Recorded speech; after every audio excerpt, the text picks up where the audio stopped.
বাড়ি থেকে বেরোতে না বেরোতেই আজকে প্রচণ্ড ঝড় বৃষ্টি শুরু হয়ে গেছে। আজকে যাচ্ছি বারাসাত, আমার ভাইয়ের বিয়ে রয়েছে। এদিকে বাড়ির সবাই সোনারপুর স্টেশনে এসে ওয়েট করছিল, তারপর আমিও চলে এলাম, সকলে মিলে একসঙ্গে পৌঁছে গেলাম। রাত্রেবেলা ওখানে ডিনার করেছিলাম মুড়ি ঘন্ট, আলু ভাজা, চিংড়ি মাছের মালাইকারি, আর ছিল পটল আলু চিংড়ি। ভোরবেলা সকলে উঠে পড়েছে, গঙ্গা নিমন্ত্রণ করতে গিয়েছিল। তারপরে আরও একটা রিচুয়াল ছিল, দধিমঙ্গল। ভাইকে তুলে ওকে দই চিড়ে সন্দেশ মাখিয়ে খেতে দেওয়া হয়েছিল, আর ওটা এতটাই মিষ্টি ছিল ও খুব একটা খেতে চাইছিল না। তারপর সকালের দিকে আমরা ব্রেকফাস্ট করেছিলাম লুচি, তার সঙ্গে আলুর তরকারি। সবাই মিলে রেডি হয়ে নিয়েছি গায়ে হলুদে অনুষ্ঠানের জন্য। সবাই আমরা হলুদ শাড়ি পরেছিলাম মেয়েরা।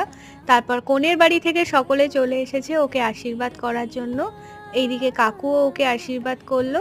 তারপরে আমরা আবার ওকে গায়ে হলুদ দিলাম। তো গায়ে হলুদের ভিডিও আমি তোমাদের সঙ্গে পরে শেয়ার করে দেবো। আজ আসি, দেখা হচ্ছে কাল।